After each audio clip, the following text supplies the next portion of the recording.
I was in Florida many, many years ago, and I was in my running phase at that point, and I went out for an hour run, and it was summertime, and I thought, well, that's okay. I'll survive this, and I'll get back and cool down. It took me an hour and a half to cool down, just to stop sweating.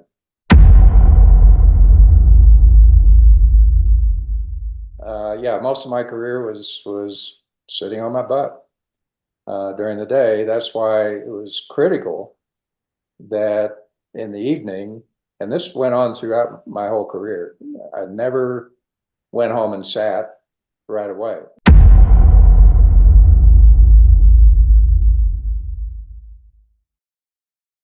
I don't look at things as, well, I'm too old to do that. I don't, that doesn't enter my mind. It's, can I do it, and what do I need to do to be able to do it? And so age doesn't mean much to me. And when I turned 70, I thought, gosh, it's coming out of my mouth, but I don't understand it. It's not really me saying that.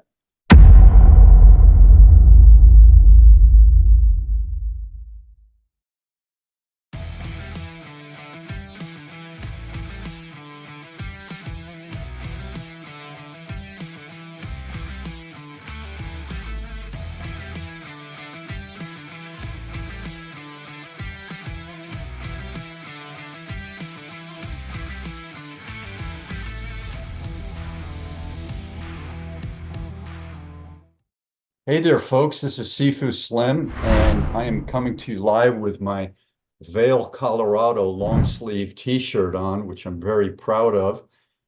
Purchased it last winter, and I've used it for tennis. It's my sunscreen because it's got long sleeves, and it's still living strong a year after I purchased it. So I'm going to look up the manufacturer when we're done with this conversation and find out who made it and why it's so strong, because I've been using the heck out of it. And I want to buy more of them because I love my shirts to last longer. And I'm coming to you from Florida after being 18 days in the coldest winter, or part of a winter, I've ever spent out in the Frisco area in Colorado, where I got in a lot of good skiing and a lot of good car clearing of snow, some 6-inch days, some 1-foot days. And the man who's joining me today, an athlete, part-time athlete, and sometimes full-time athlete, like me, he's a seasoned veteran of athletics. Wendell Bond. And are you in Frisco, Wendell? We're in Silverthorne, Okay. which is about 5 miles from Frisco, down valley, as they say. Down Valley, yeah. And are you in the downtown area of Silverthorne or in the hills there?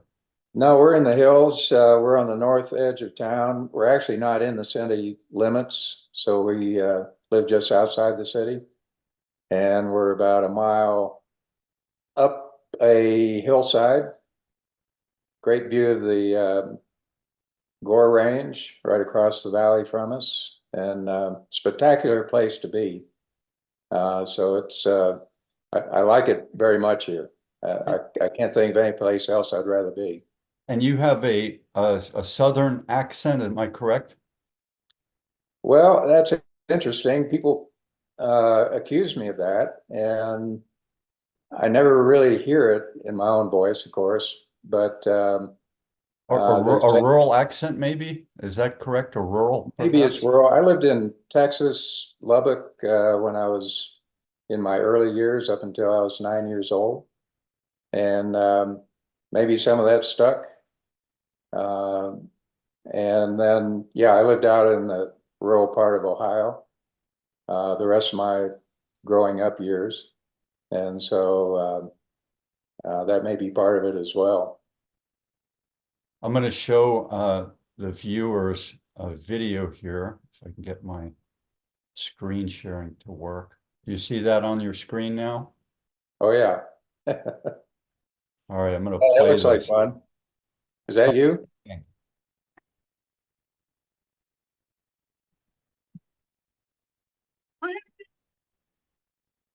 Scott Dixon, Great Britain, biathlon. Yeah. Do you do any of this kind of training, Wendell? I do not, mainly out of self-preservation. Uh, I, I have talked to a number of people who do roller skiing in the summertime, and they almost all, Sifu, have hit the dirt or the asphalt, and they said, I will not do it anymore. And the last thing I need to do is um, go through another injury and spend a year or so rehabbing. Yeah, So, you know, it's more out of caution that I would really like to, but given the potential for disaster, I'd rather not. yeah, yeah. I was talking to somebody at the Denver airport the other day, and he's a young lad. When the older I get, the more I'm calling people in their 20s and 30s lads and kids. I But hear you. but this gentleman was in a nice conversation with me about some of the work that I do. The aging athlete was one of the things we were talking about. My 4-year work on that book and my research, which is up to 2000. You're going to be number 2,226 of athletes I've interviewed. So I'm perhaps, I don't think Howard Cosell has done these 3 hour, sometimes my interviews are 3 hours for the book project because I want to learn about the whole life, and I take out maybe 30 or 40 pages in a recording, and then I boil it down to about 15 juicy pieces. And so I've done that quite a long time, starting back in 2009. So we were talking about that, and then I asked this person who's doing a lot of golf now. He's a high school wrestler, and then he started getting in college to uh, powerlifting, and he injured his neck twice, and he came close to needing a surgery, but he got clued in at age 20 that you don't want to do things that are detrimental to your wellness and your longevity and your athletic recreational career, let alone your competitive career. And so he had some good thoughts about different things and wellness. And I said, I'm 61 and I'm on my way to Mexico in a few days. And I've done jujitsu, I've done lots of swimming, lots of running, lots of golf and tennis, and the list goes on. Salsa dancing. And I said, yeah, salsa That's dancing. dangerous. Yeah, salsa dancing. I don't do the ones where I lift people and do all the twirls. That would be fun. Maybe in my next lifetime when I come back with wider shoulders and a bigger trunk. But I said, what are some of the things I should do or consider doing when I'm down there? Because I've been doing jujitsu so long, but I did a bunch of dental work this past year. And it takes a long time, dental work. You got to come back and this and that. And I said, I really don't want to get a knee into the jaw and mess up any of my dental work. So maybe I'll wind down on jujitsu. And tennis, I've been going hardcore for about 6 years, sometimes 5 days a week. And I said, I'm just kind of slowing down and I can feel it. So in doubles, I'm still somewhat decent, but in singles, I just don't have it anymore. I can't run like I used to and get to the ball early enough to do the racket prep. What should I do? And he said, well, what about cycling? And I said, well, I have a bicycle down in Mexico. I could do some cycling, but the reason I'm not doing it is because of the roads don't have a bike trail and anything could happen. A taxi driver could be on medication, or people could just be on their cell phone or just not being observant. And there goes my not just my cycling, but my life. And so those are some of the things going through my head. So I'm still up for advice on what to do when I get to Mexico. I've got swimming and fitness, I always do, but maybe you can weigh in on some of the things I should consider down in the hot part of Mexico, like Cuba weather, south of Cancun. Well, I don't have a lot to say about that, Sifu, mainly because I cannot tolerate hot weather. I don't have a good training plan for something like that. Um, I've been to Arizona once in 105-degree temperatures, and I swore I'd never do it again. And so, actually, I was in Florida many, many years ago, and I was in my running phase at that point, and I went out for an hour run, and it was summertime, and I thought, well, that's okay. I'll survive this, and I'll get back and cool down. it took me an hour and a half to cool down just to stop sweating. Yeah. And I thought, how do people do this? It's not in my DNA to be in that kind of environment. So sorry, I don't have anything to offer except don't do it. But other than that, it's kind of up to you. So I'm going to sh show the viewers my goggles here. These are the new, they're not that new, but they're the wave that's been growing for the last 10 to 15 years because they don't press you right around your orbital bone, your eye socket. And so it's more spread out. So if you do have the raccoon eyes, it'll be this large. But since there's more square inches of coverage, it seems to not really bother the skin. There's more padding up here than there is right in here.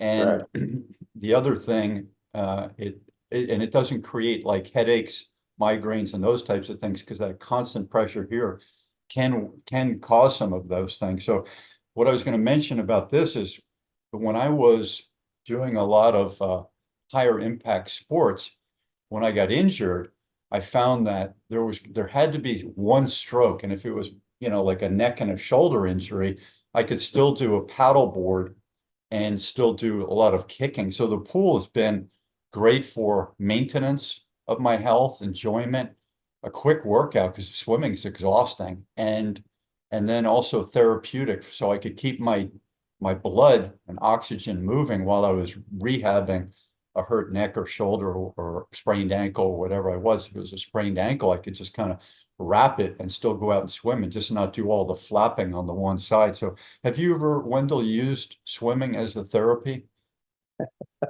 No, I I swim like a stone.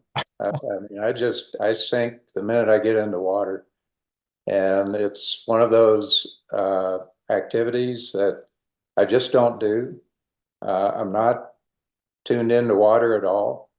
And when somebody says, "Oh, let's do a beach vacation," I just say, "No, that's not where I tend to be." And so I'll stay in the mountains, on land, biking, hiking, skiing.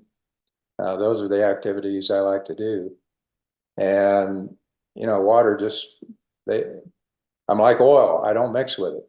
Yeah, So yeah, it's not anything I do. Now, rehabbing Sifu is something I'm very familiar with because of a number of injuries that I've had over the years that they've become more and more serious as I age. And things I never thought would ever happen have happened. For example, um, 6 years ago, I ruptured my quadriceps tendon that connects your quad to your knee. mhm, And that ruptured during a mountain bike accident. And when I went into surgery for it, I thought, man, I never thought I'd walk again. But the doc that put me back together was excellent. And the ways that they have now to do these things are just mind-boggling to me. But it's a year rehab. yeah, And that doesn't mean you're on your butt the whole time, but for 6 weeks, you're on crutches and sitting mostly. And then you have to get back into shape. And as all things when you age, it takes longer to get back into shape. It takes a shorter period of time to get out of shape, and a long period. So it's usually about a year before I feel like I'm back to where I started. And so, yeah, the rehab, the injuries, those kind of things, they just become more and more serious as time goes on. And maybe that's part of the aging uh, problem is that the body just tends to break easier and it breaks bigger. And so um, it's that provides for a lot of caution when I'm doing stuff. It's frustrating because I don't bounce anymore when I hit the ground. And so it means be careful because I don't want to spend another year rehabbing. And so uh, I do different things to rehab. Most of it's getting back into the gym and lifting weights. I find that's the best way for me to rehab an injury because the first thing to go is your muscle. And whatever it is, if it's knee, your quads just disappear.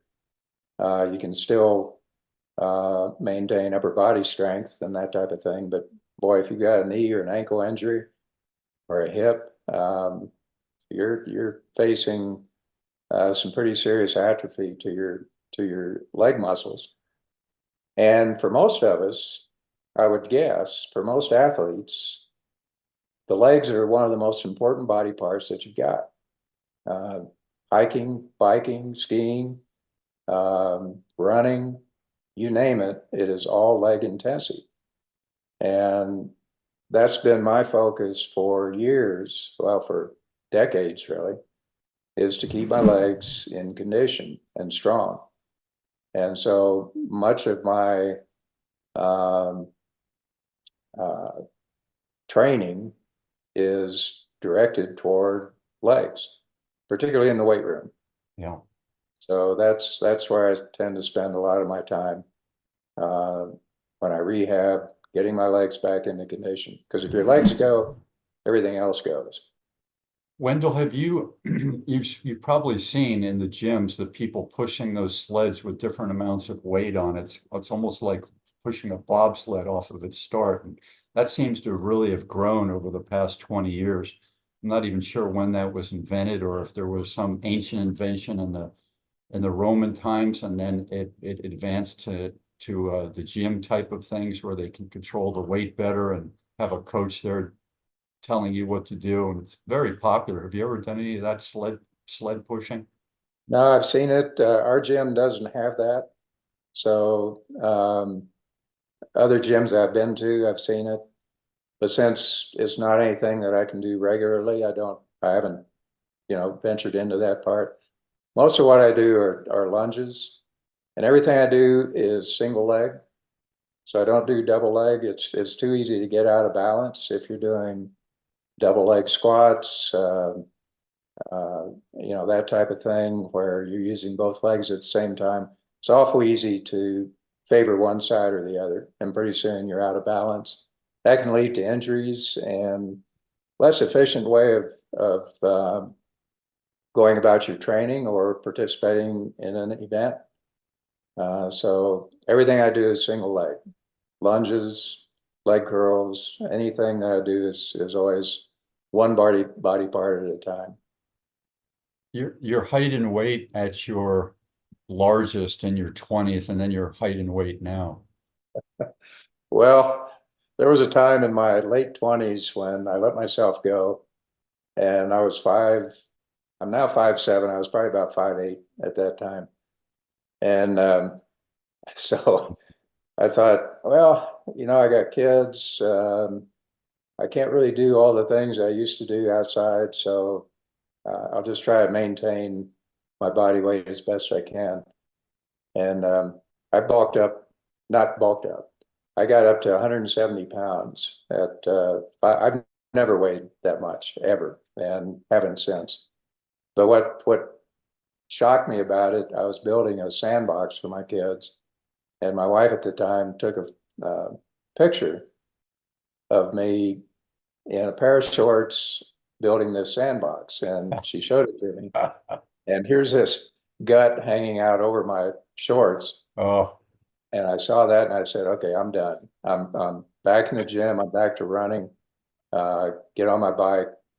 And so I took it down. I've never weighed more than about 155 pounds in my regular self. yeah. And now I weigh about 145.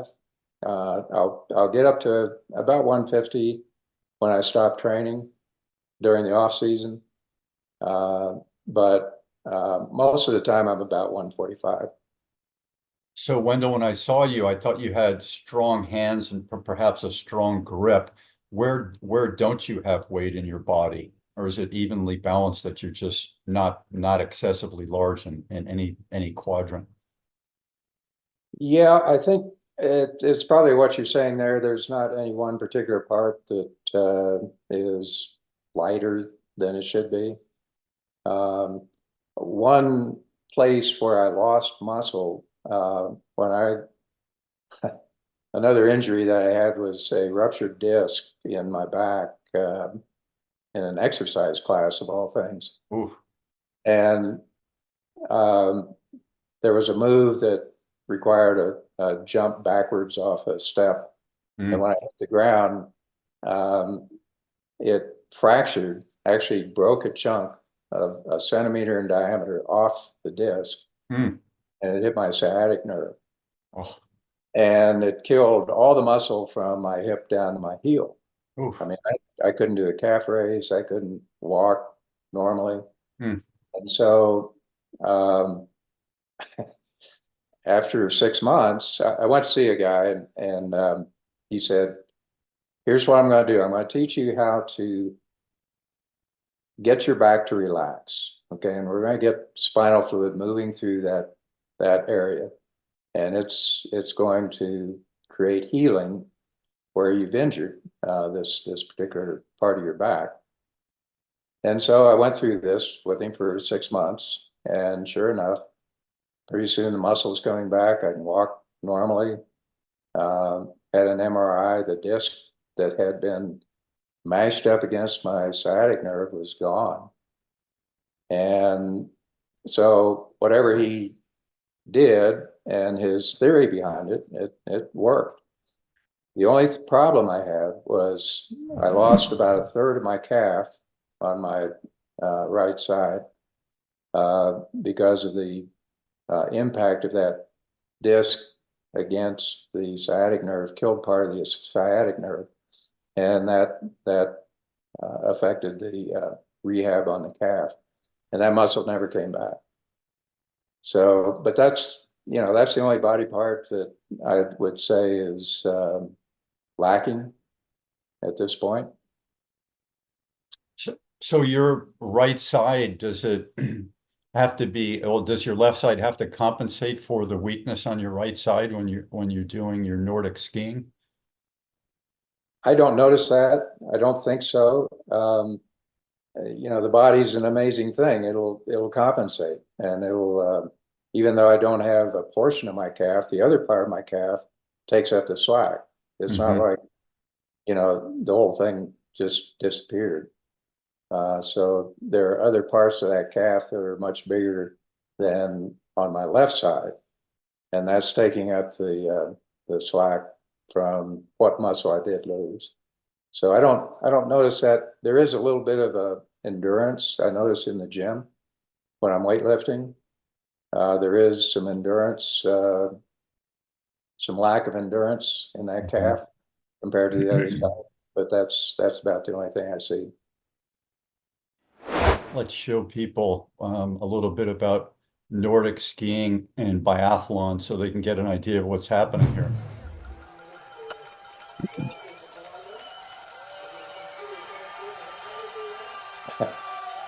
Yeah, the Norwegians, they are hard to beat.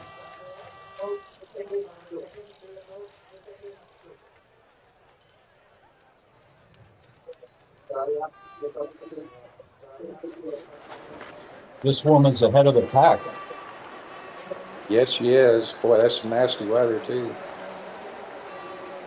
That'll wreak havoc with your rifle. Jeez. Oh God. Got no goggles on. Maybe there's goggles on when she's looking into a rifle. Yeah, and the wind's coming right back in her face too. Oh God. That's what makes it fun. Oh my gosh. This is what it was like a few days, 4 and 5 days ago in Frisco. Yeah, exactly. We were in Dallas for that wedding, and it was 11 degrees. Wow. With a wind. Wind chill was down below 0.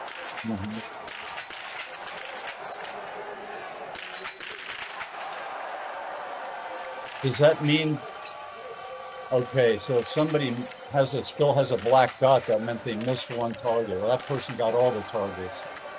Yeah, when it goes white, they've hit it.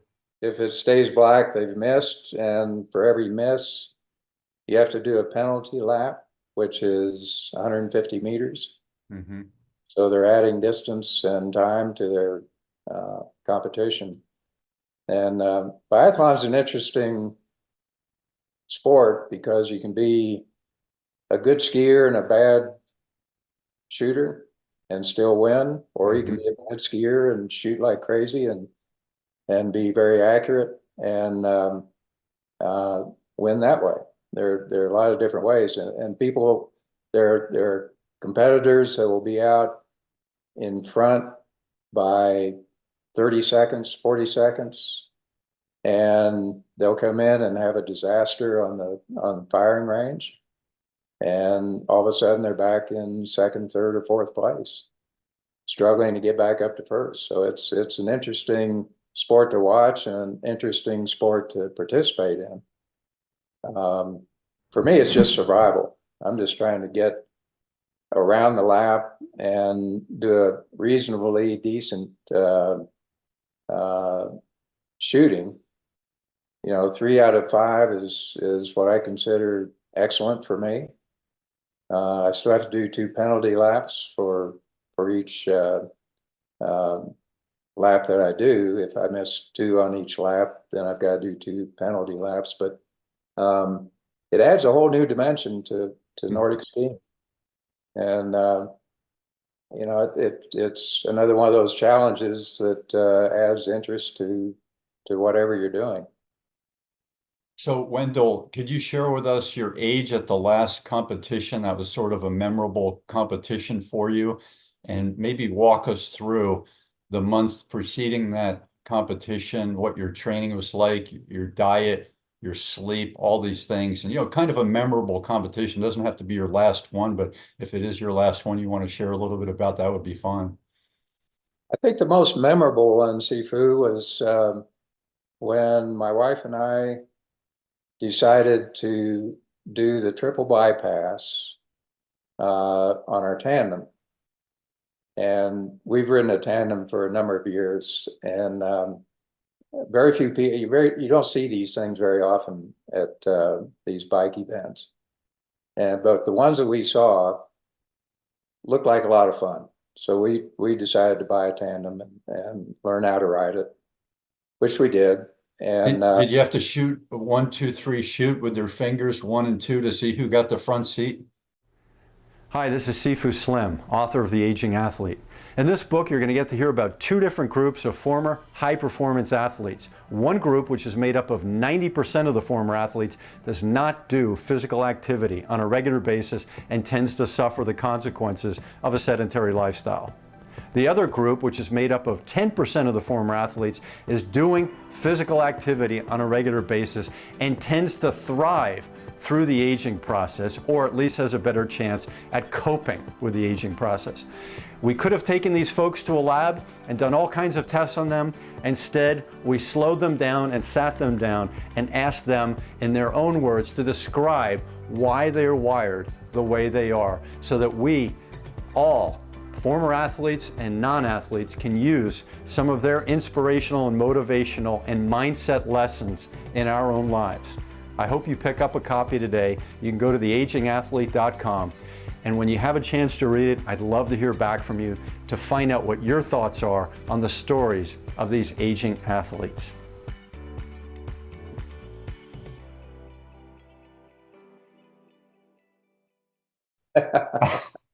well, no, they put the heavy person up front, um, so that the front wheel stays grounded. It's not squirrely.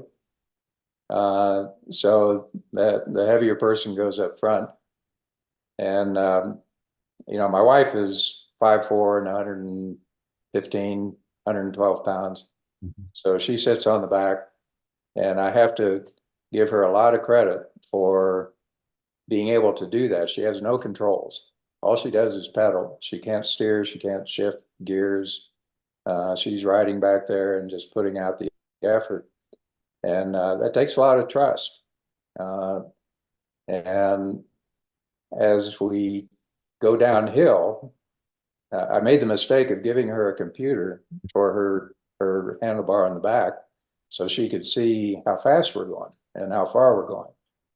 And so when we get going downhill, as we approach 40, 45 miles an hour, I can't hear anything because of the wind blowing by my helmet. And so the only way she can communicate is with her hands.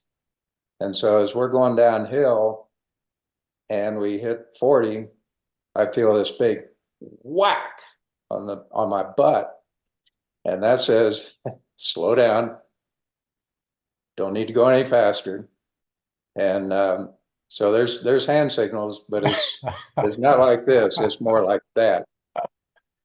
So, but I got to tell you, Sifu, I have to give her a lot of credit for sitting back there and trusting what I'm doing up front. So anyway, to get back to the story, Susan was turning 50, and I was 61 at the time, and she wanted to do something special on her 50th birthday. And I said, okay, here's one. Why don't we do the triple bypass, which is 110 miles, 10,000 feet of elevation gain. Phew. Over 3 passes, you go over what used to be called Squaw Pass. I'm not sure what they call it these days. Then over Loveland Pass, and then over Vail Pass, and into Avon, which is just beyond Vail. And so we trained, and we said, look, we have got to, obviously we've got to train for this thing. I had done it on my single a couple of times prior to that. And I said, you know, we can do this. We just got to get ready for it. So we started in April, and we lived in Denver at the time, so it wasn't, you know, all snow up here like it is up in the mountains. So we started training, and I can remember days being in these spring snowstorms that don't stick to the ground, but they're these big flakes, and it's, you know, 35, 40 degrees, and we're pedaling through a windy, stormy, snowy day, thinking, why are we doing this? Yeah. Is this something we really want to do? But we did. You know, we put our heads down and we trained. And the training was every weekend. We were up here in the mountains previewing the course. We would ski portion, or it's not ski, but bike portions of the course each weekend.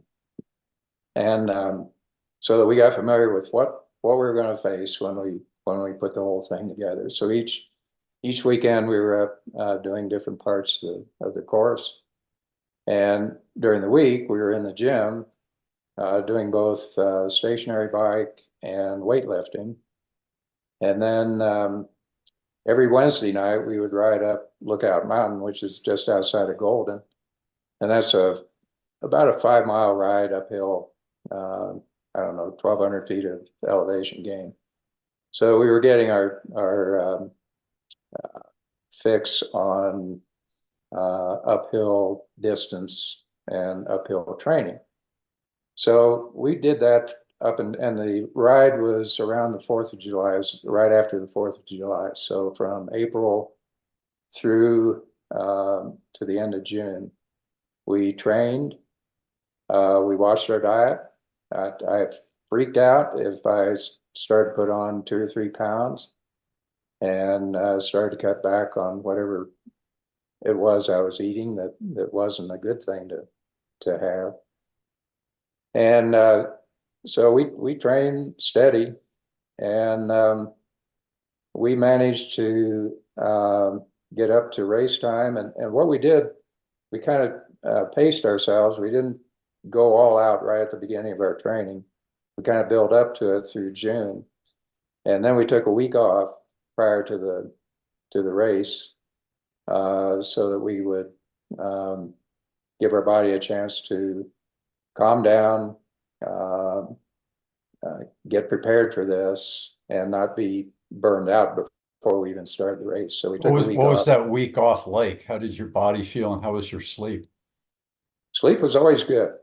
Um, and it really felt great to take the time off. We didn't do much, but we were active, but not on a bike. We did a little bit of gym work, very light gym work, but nothing that would exhaust us or that I would consider a normal workout. So by the time the race came, we were pretty fresh. And we got on the bike and headed uphill. That thing goes uphill right away. And all of a sudden I looked down at our speedometer and I had paced out each segment of the ride as to how fast we should go in order to beat 10 hours of time. We wanted to get to the finish line in 10 hours. And I would look down at our computer and we're doing, 2, 3 miles an hour faster than we needed to. And I kept having to yell back at Susan, stop, slow down. We don't need to go this fast and we don't want to burn out right at the beginning. So we were fresh, we were excited, the adrenaline was going. And it was a great ride. It was a great day. The weather was perfect. We had the sun come up as we're climbing the first pass, and that was beautiful. It was just an all-around great day. And we came off of Vail Pass, and we're heading into Vail, and there's nobody in front of us. And I thought, wow, man, we must be really far behind or something. And Susan turned around and looked, and we had like 20 bikes behind us, because everybody likes to follow a tandem because we break a lot of wind, and they were just lined up behind us. And we got to the finish line. There was one fellow that came up to me. He says, "I want to thank you for hauling us into Avon on that tandem." And I thought, nobody does that. Nobody comes up and thanks you for pulling them on these events. But this guy made a point. He said, "Thank you, because you had us all. You were pulling us all down that road." So that was a lot of fun. That was a great ride. It's one that I'll remember forever. What was that called? The triple bypass. And it's gotten to the point where if you don't sign up within the first 10 minutes, you don't make the cut. There are so many people that are doing it now that it's you got to sign up right away. I think they cap it at 3,500 now, somewhere in that vicinity. So it's a big race, or it's a race. Did you mention where you came in? No, but we beat the 10 hours that I hoped to break. I think we were 9:30, 9:45, somewhere in through there. So we did beat our time that we had laid out. These kind of things I don't look to win or place or anything like that. It's just I want to do the best that I can and train the best that we can. And if we meet the goals that we set out, I figure that's a win. That is a win. Did you get off the bike to have snacks or meals? Yeah. There's 8 stations along the way. And so we would stop, grab a banana. I rode this with a friend of mine who is about 30 years younger, and he's an ex-Marine, and we rode it. This was prior to our tandem ride, and I was riding with him, and we pulled into Loveland at the base of Loveland Pass, and we're getting something to eat, and he's trying to munch away on some kind of peanut butter sandwich or whatever they had at that place, and he says, "I don't know why I'm doing this, because our stomachs are not digesting food at this point. They're just not going to do it. But we all try to get some kind of nutrition in along the way."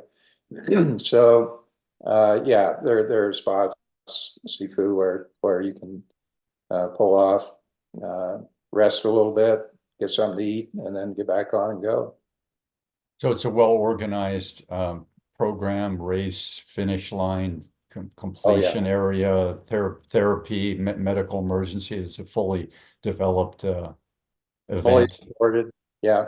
And at the end, if you want a massage, which is always great, you ante up and you get a nice rub down, and boy, I tell you, that beats those chicken dinners they always serve you at the end. So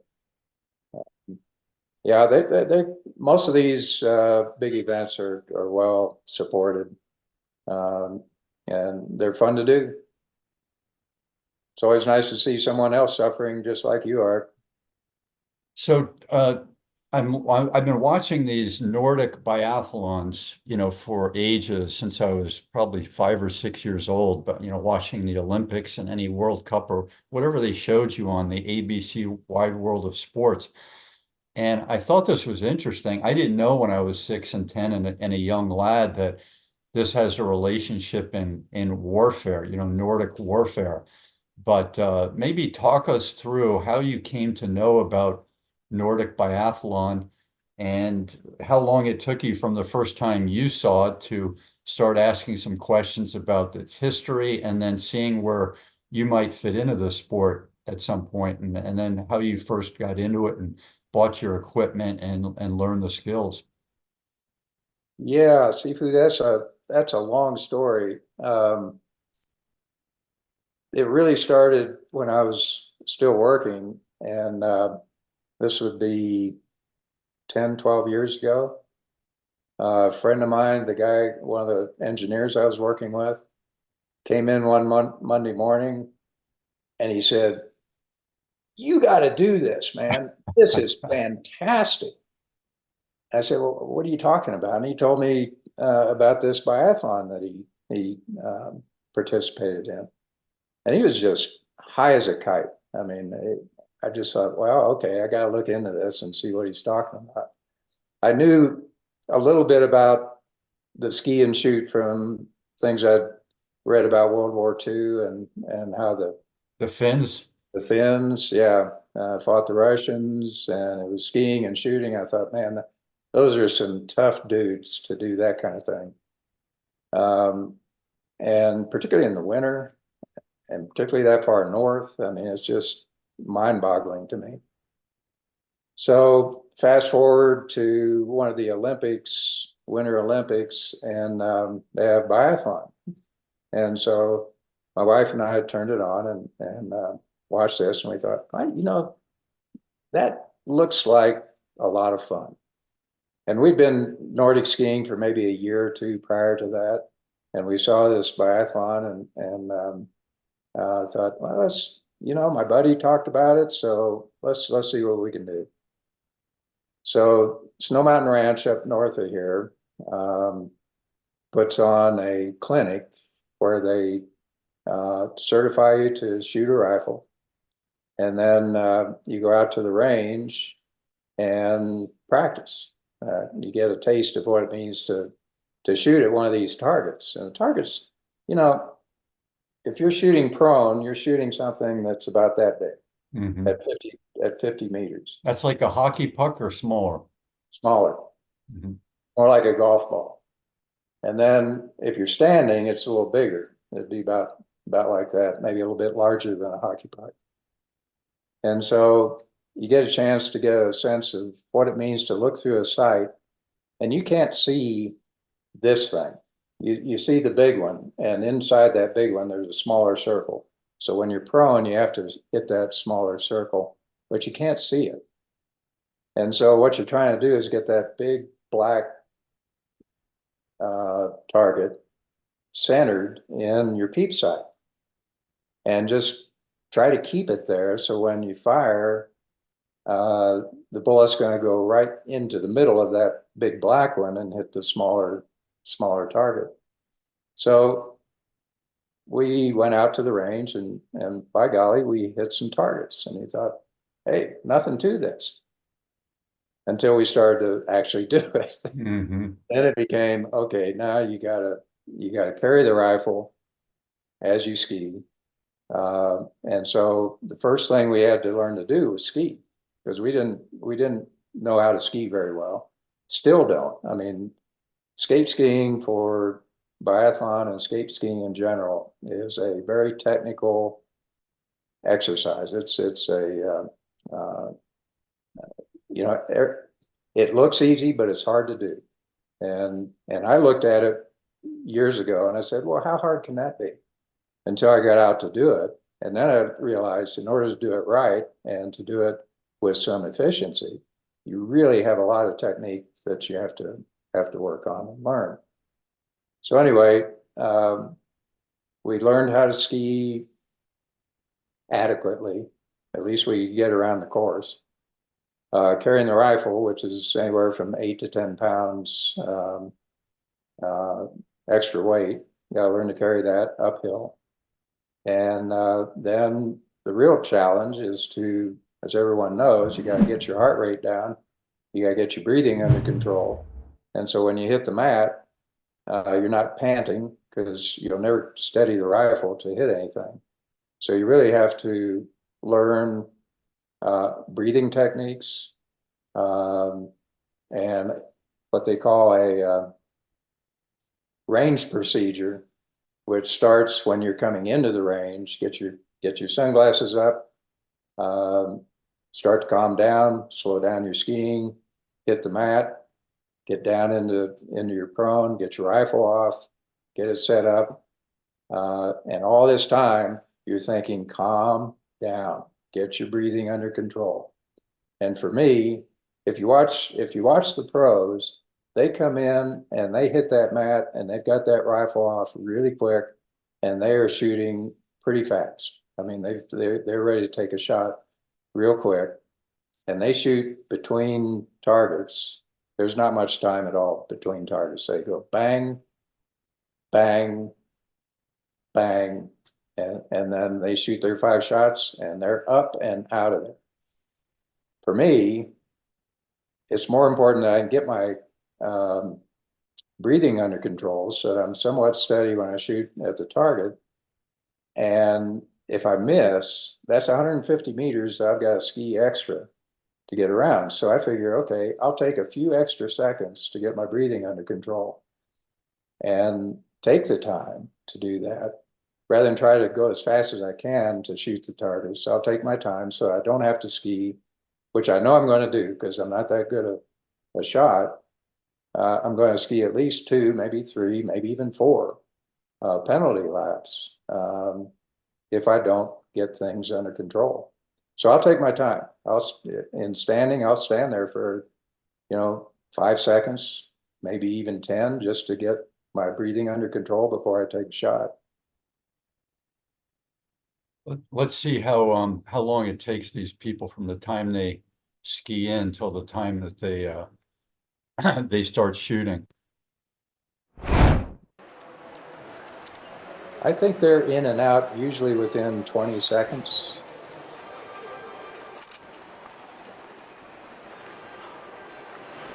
Yeah, she has a covering to protect her eyes.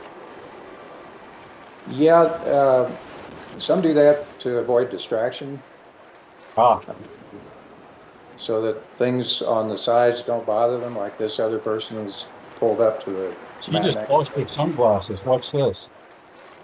Boom. Oh, God. Goggles just blew off. That's insane. That could be 30 some mile an hour winds right there or more. Now, the problem here, Sifu, is with the wind, they're going to take some extra time before they pull the trigger, because they're trying to steady the rifle and get a sense of what the wind gusts are doing. And so this is not going to be a normal timing on their range. So they're at 14 already. So the third person who just showed up in the row there, I think it was under 10 seconds from the time she stopped until she was in her firing position. That's actually pretty fast. 15 seconds. 1, 2, 3.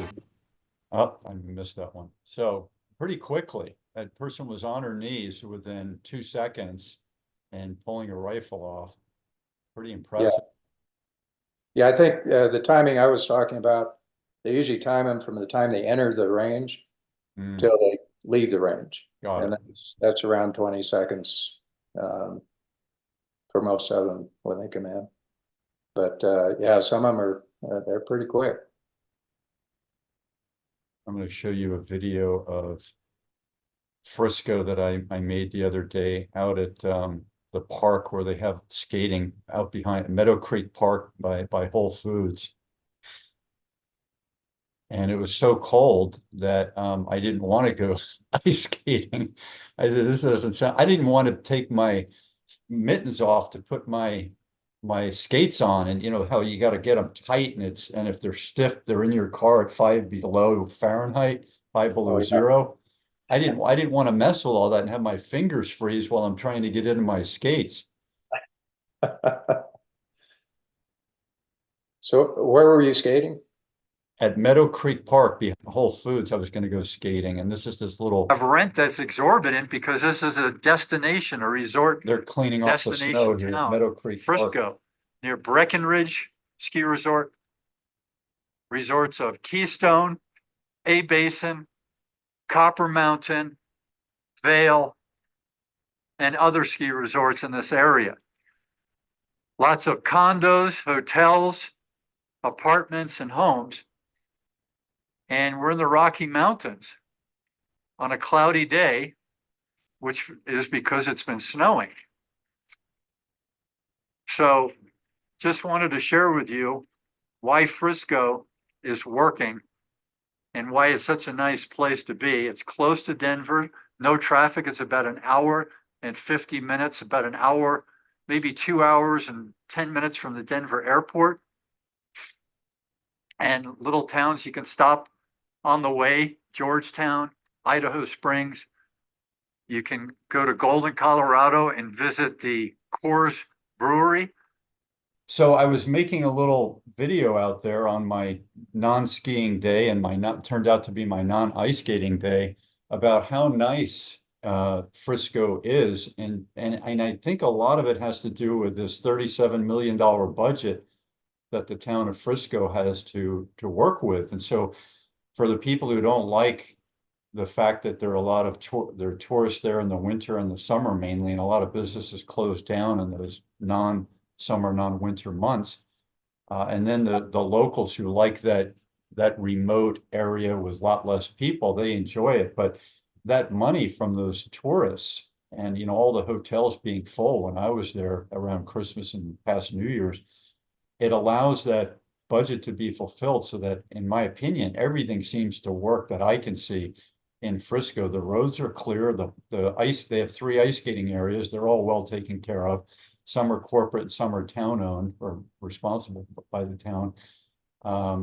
The downtown area of Frisco is one of the nicest sort of vintage small towns still available. Aspen's one and Steamboat's one, but I would say that Frisco is probably my favorite downtown among the resorty, some so-called resorty areas that I know about in Colorado. I haven't been out to Telluride and some of these more remote ski areas, but I think everything works, and you have to realize that it takes budget, it takes people. All those people clearing the pond have to have income and benefits and sick pay and all this type of thing. See, they're all paid, and then if there's no snow, I don't know what they do. They maybe do some brush clearings or some other things, but when there's snow, they are Johnny on the spot, Sally on the spot, taking care of business.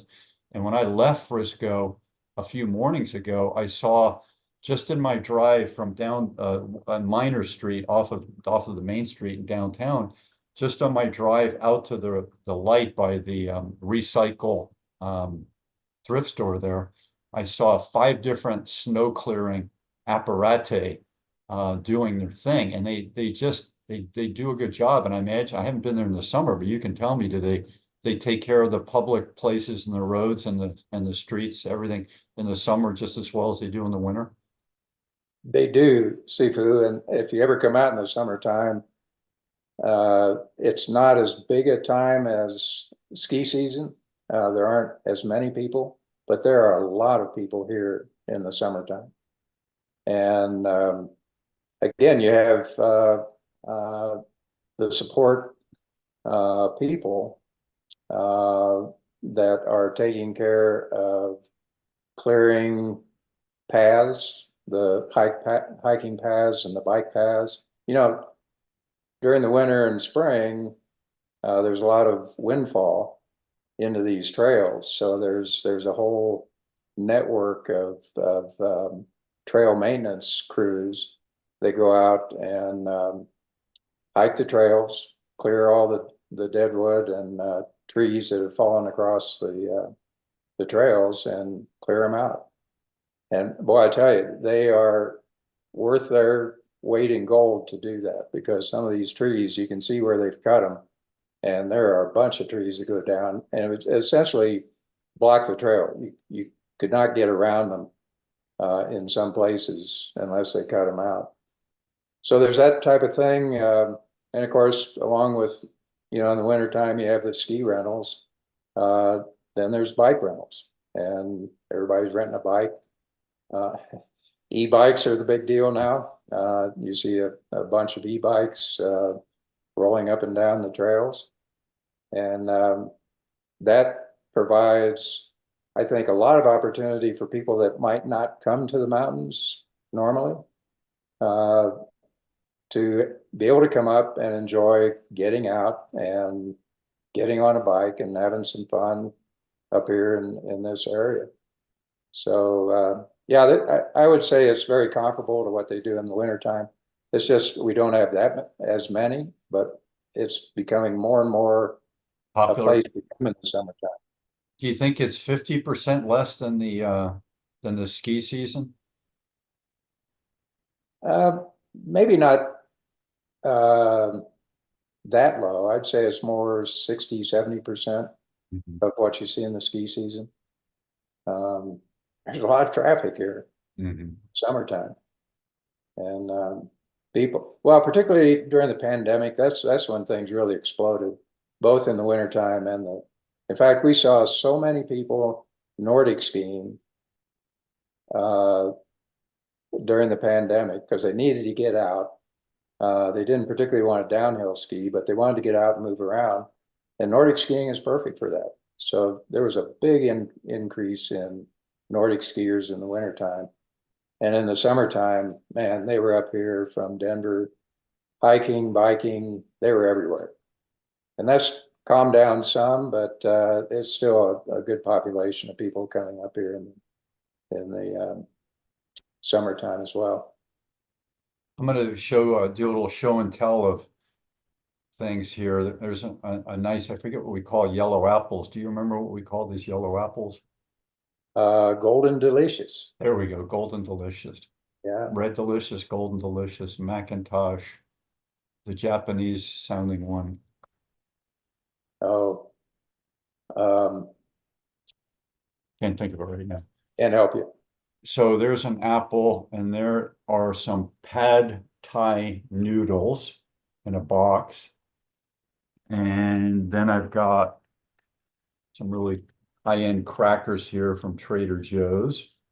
And then I've got some muesli cereal. There we go. And so these are all heavy on the carbohydrates, which was preached in the 70s during the big aerobics boom and the running boom and the distance endurance.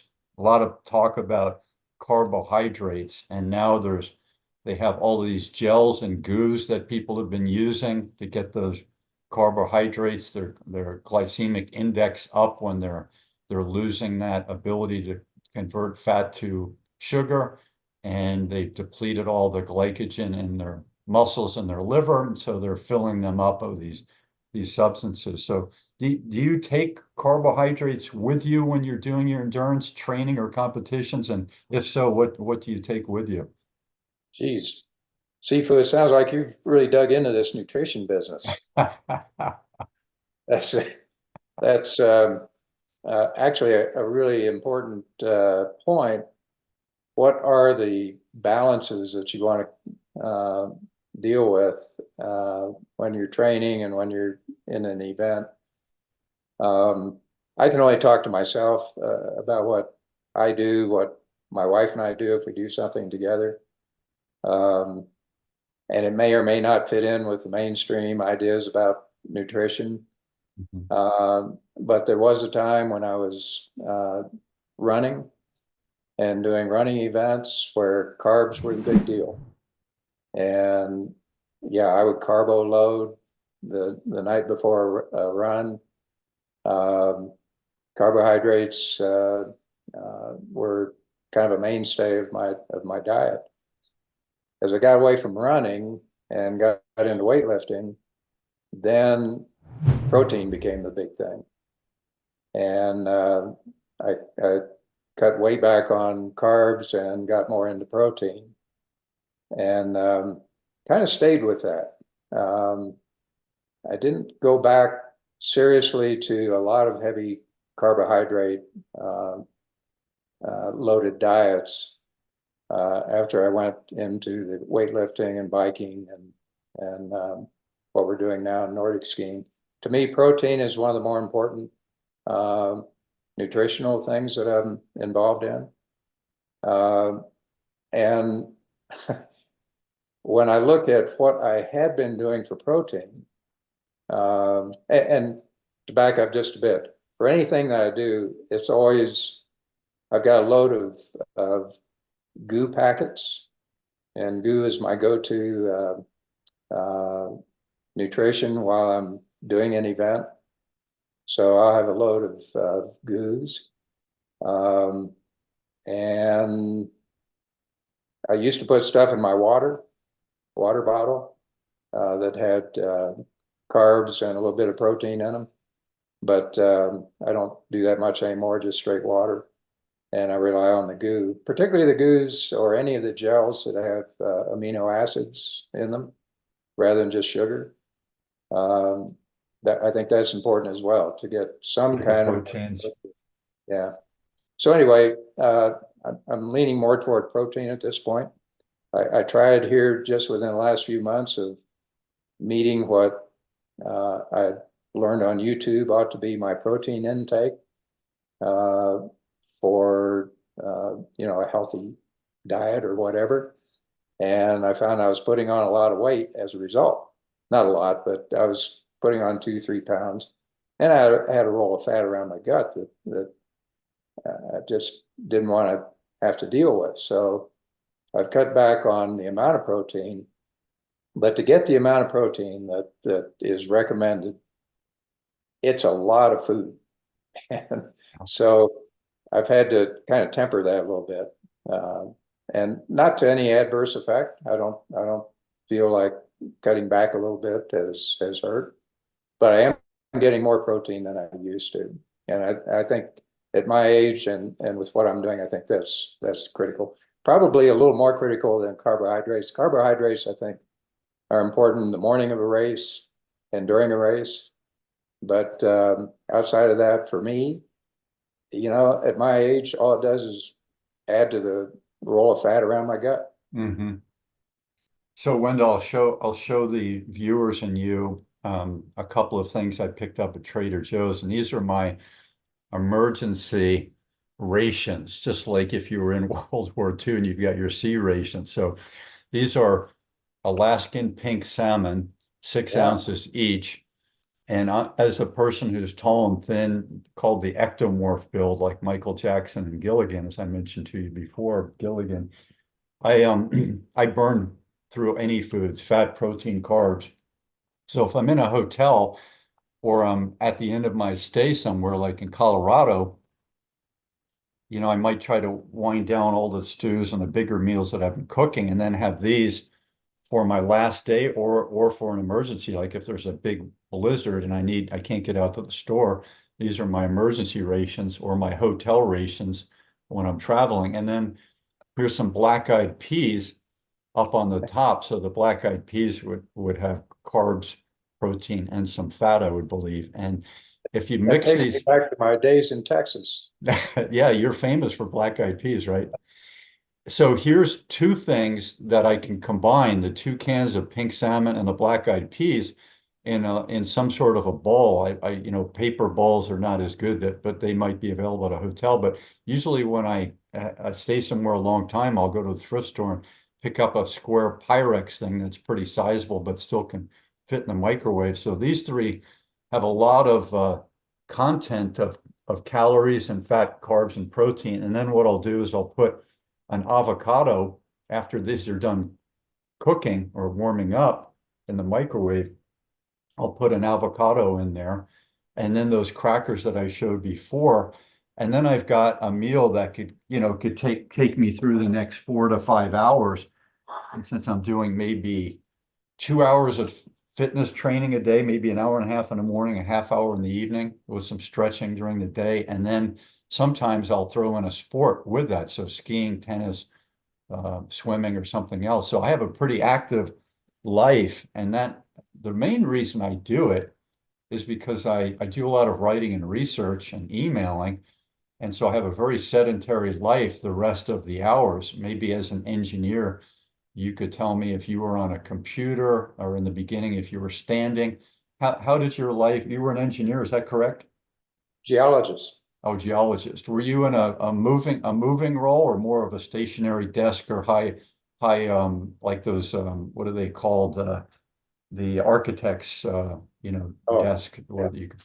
No, the early part of my career, I was out in the field a lot.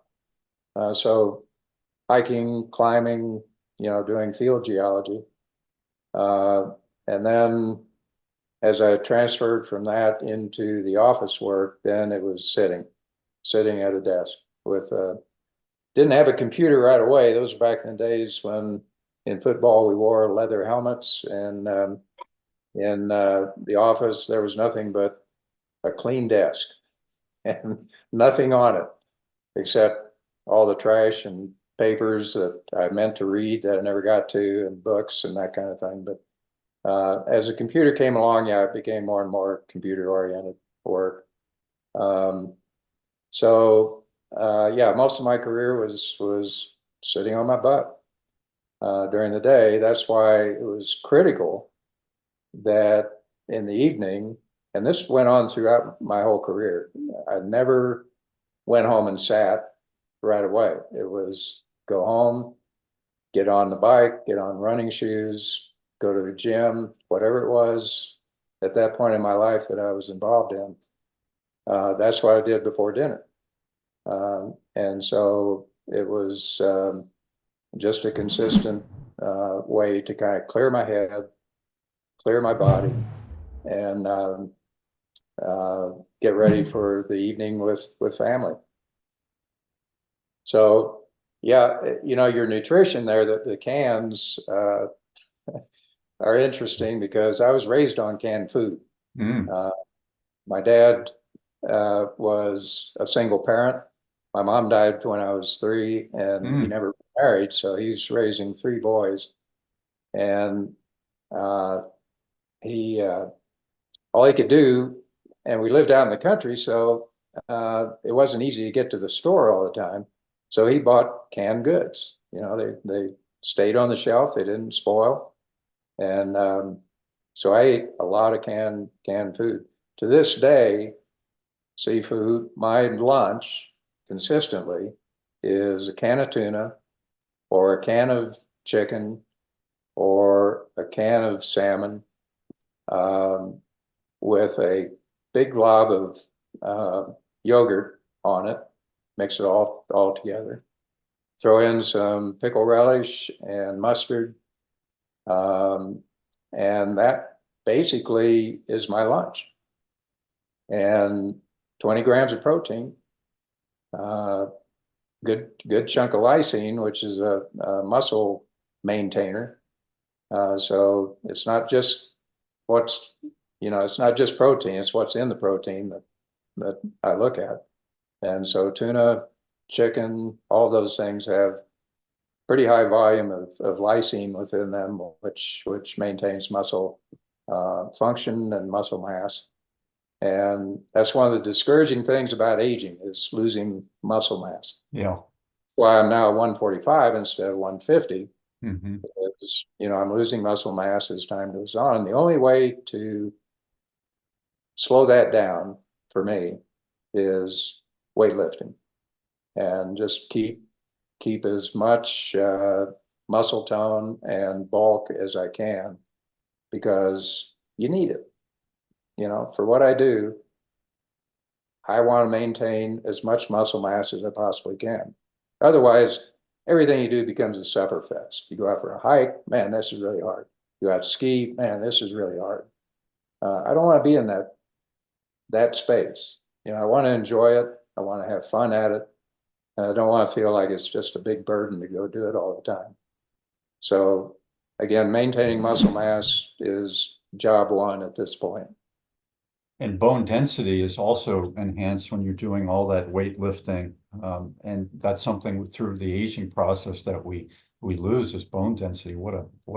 That's a noticeable thing at the ER when you fall off a bike or fall walking down the pavement and everything breaks. So they know when you're an older person or a sedentary person that you have weak bones because everything breaks when you fall. Yeah.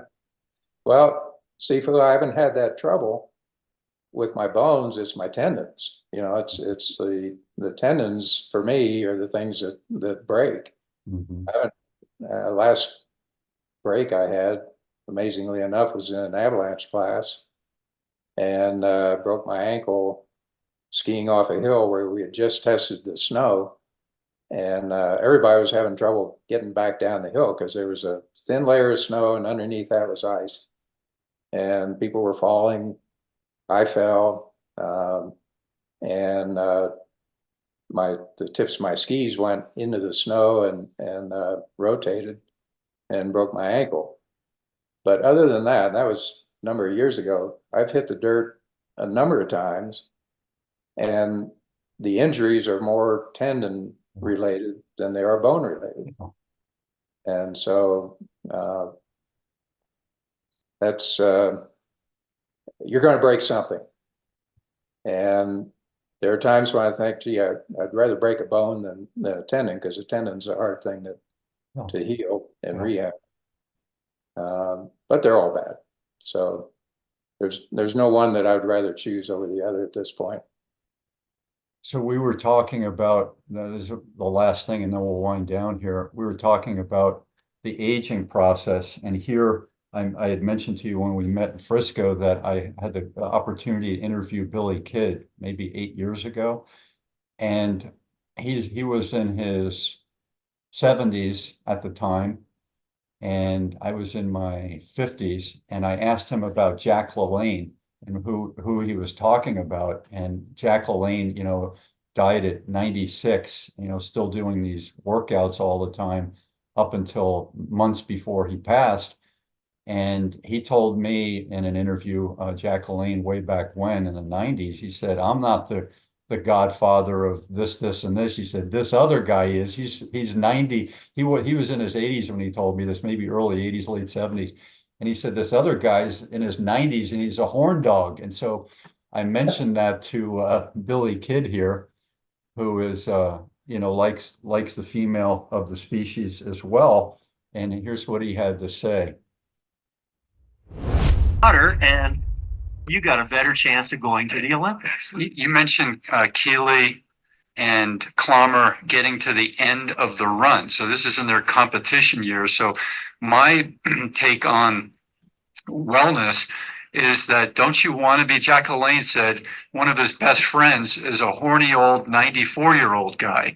And so these people are functional, mind, body, and spirit, and even intimacy late in life. So that's what I'm talking about, not just winning the race, but winning the life is, yes, you are passing it back to others. You're seeing the joy in their face, but you're not walking away with crutches or a bunch of titanium in your spine, as many elite people who just keep going. They don't know when to stop pushing.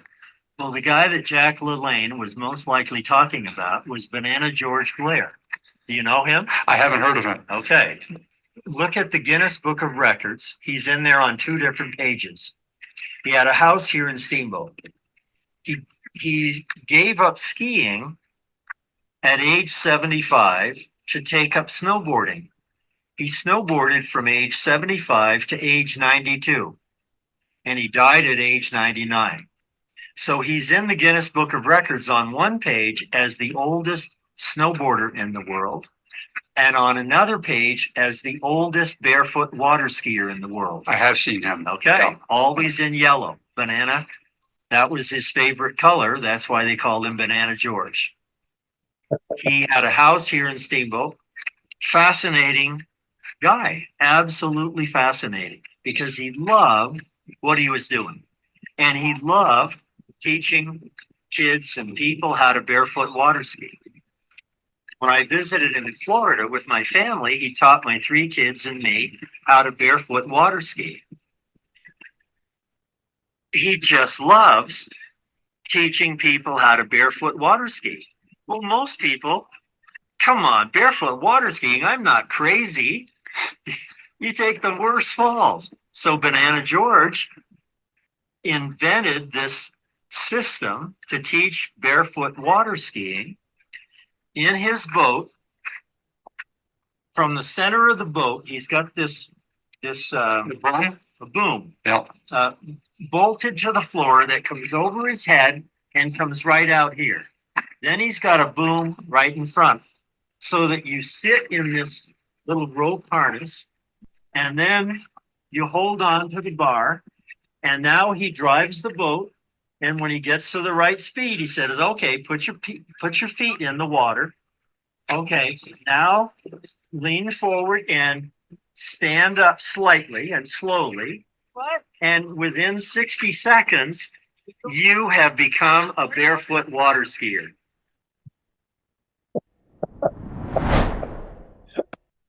Wow.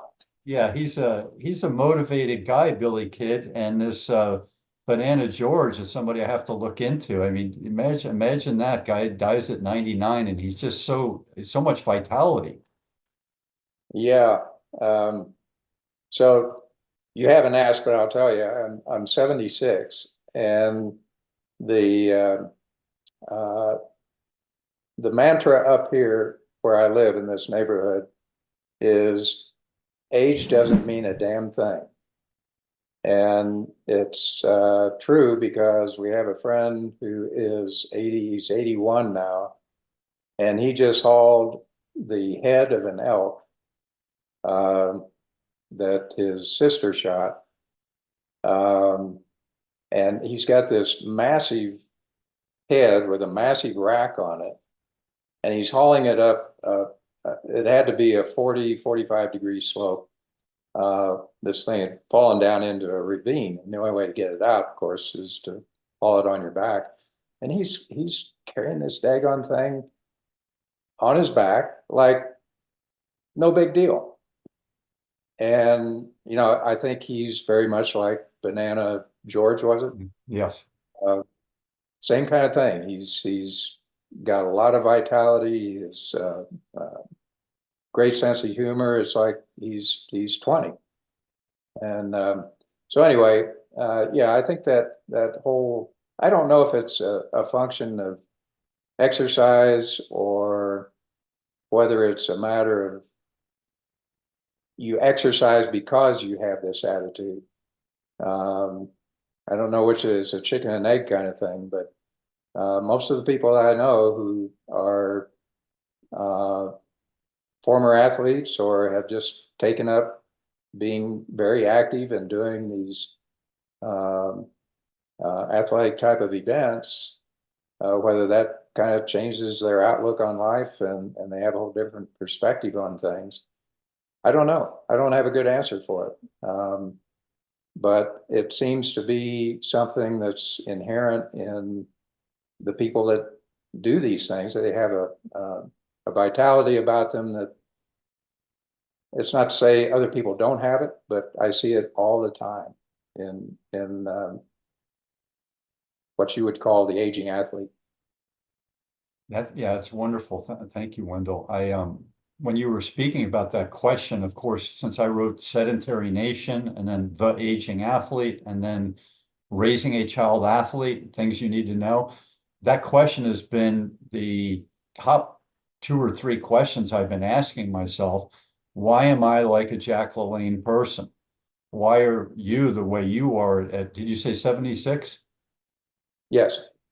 And your wife in her 60s, why are you folks doing all these things? And one of the things I'm thinking about here that might be a correlation or a causation is a young person, at least in your and my generation, I'm not talking about the iPhone and high sugar content sedentary kids of the last 20 years, but in our generations, we couldn't sit still.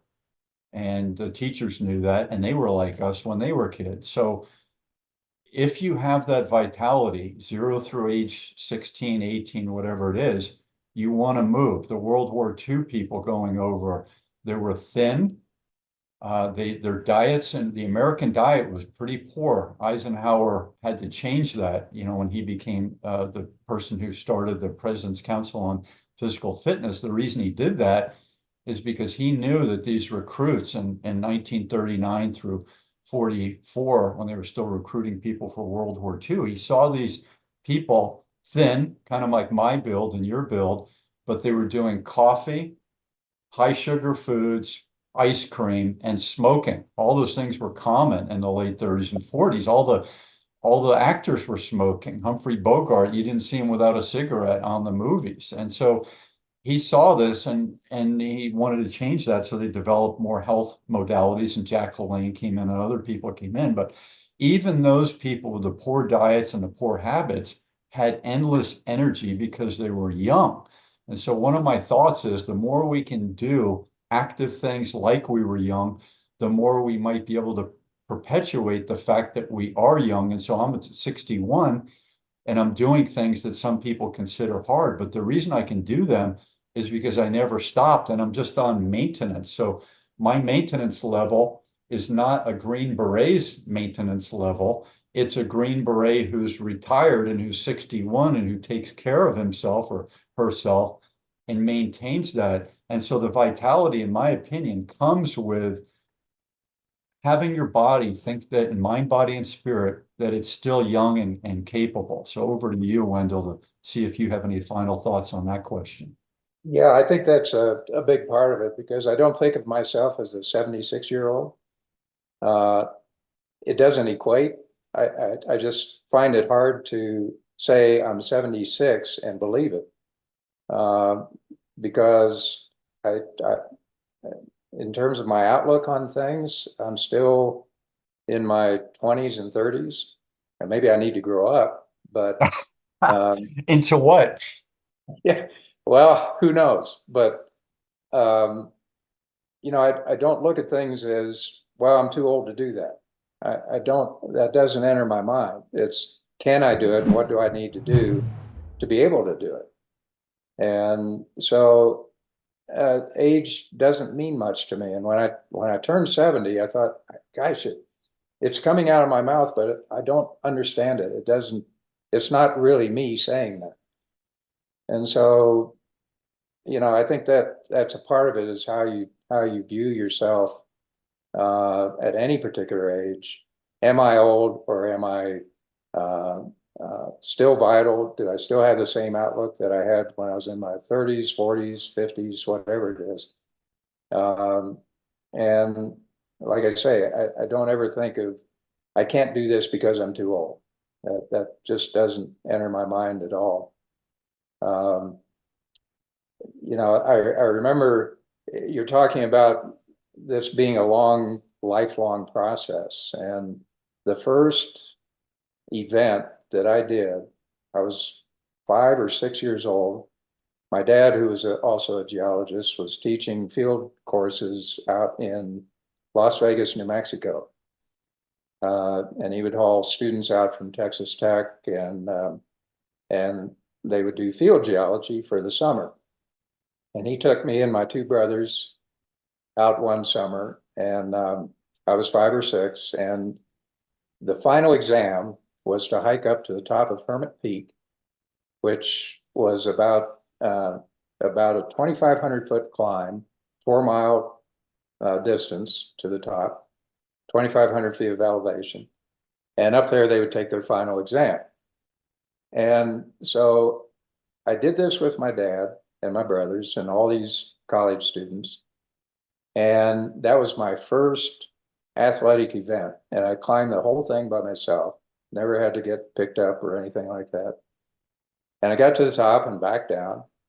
And the whole time after that, the college guys, and these are, to me, they were giants. I mean, these were guys that I just looked up to and I thought, wow, man, I hope I can be like them someday.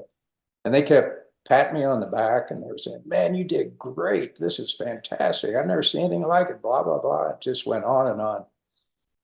And from that point forward, I think that sort of stuck in my mind is that's what gave me the motivation to keep doing things physically, because it meant so much to me to be hearing that sort of thing from other people.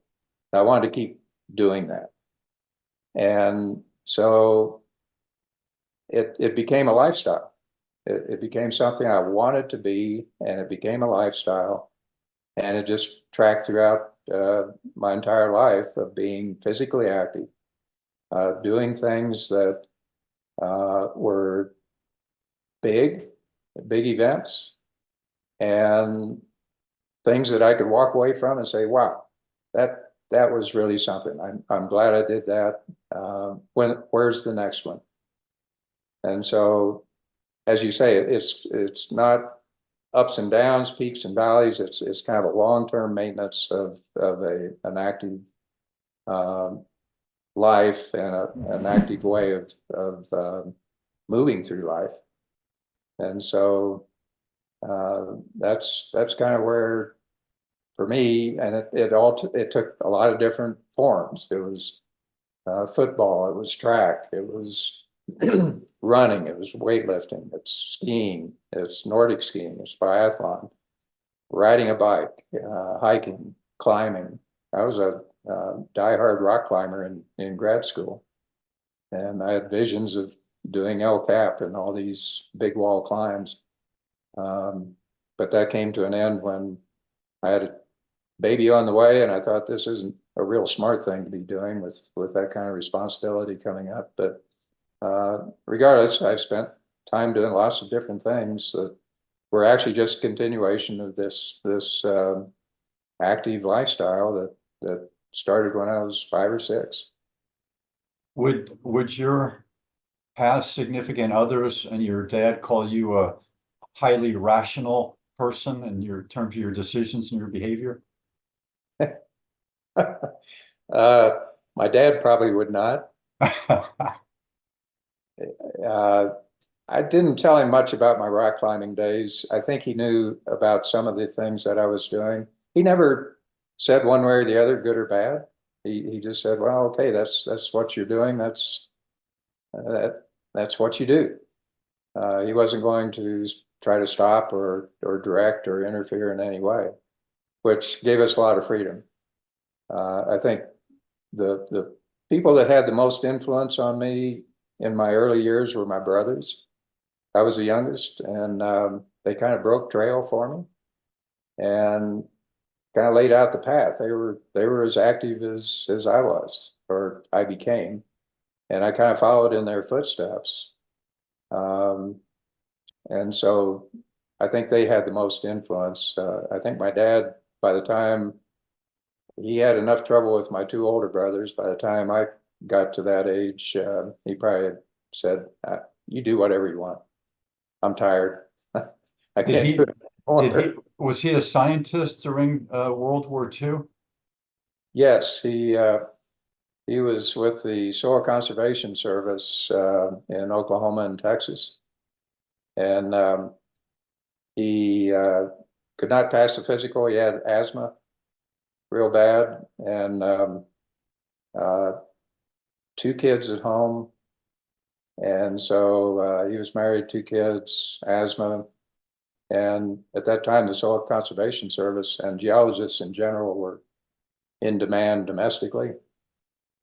So he did not serve in a military capacity, but he was part of that crew that was trying to prevent another Dust Bowl.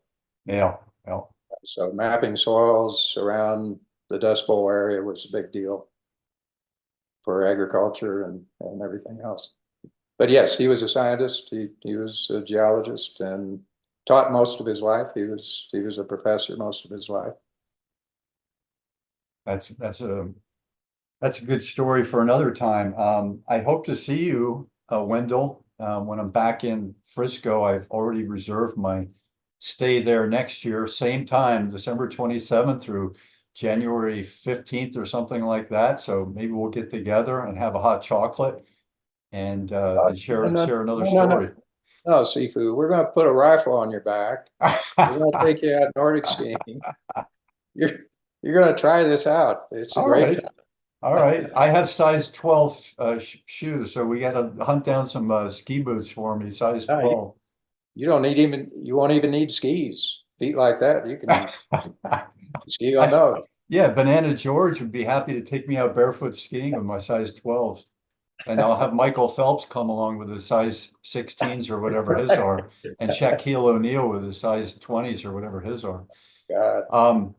Wonderful, Wendell. I'm glad we got to swap stories here for a little bit and propel this discussion forward. So for all the viewers out there, we ask you to please give us a thumbs up, like, and maybe leave a comment down below. And if you want to hit the Patreon page with a contribution to keep these things coming to you and help educate you and inspire you for great things in your life. And take a look at my website at sifuslim.com for all the books and content and things that I have, videos that I hope will help you folks on your path. Any final words from Wendell before we say goodbye? Yeah, I just want to thank you, Sifu, for all that you're doing here. I think this is a great project that you've undertaken. Not maybe, when you said the aging athlete, I never thought of it in that term, but yeah, it is a big deal. We're all athletes in some way and we're all aging. It's just we all do it in a different way. But I think your way to document it and understand it and analyze it is a big deal. I think we all need to, particularly as we age, to understand what the process is like and what other people are going through. It's awful easy to get into your own bubble and think, oh, this is just me. But no, it's all these people that are involved in athletics in some way. So kudos to you for doing what you're doing. And it's always fun to talk with you. I look forward to the next time. And I'll get you out there on the biathlon range. We'll have some fun. Good. I'm going to keep running during the off season here until I see you again, so that I'll at least have my endurance up, and then I'll just have to get acclimated to the 9,000 and 10,000 feet type of altitude where we'll be. Okay. No problem. Thanks, Wendell. All the best. Okay. Enjoy the rest of the winter. I hope you have good snow and good weather. You too. Thank you very much, Sifu. Good to see you, brother. All righty.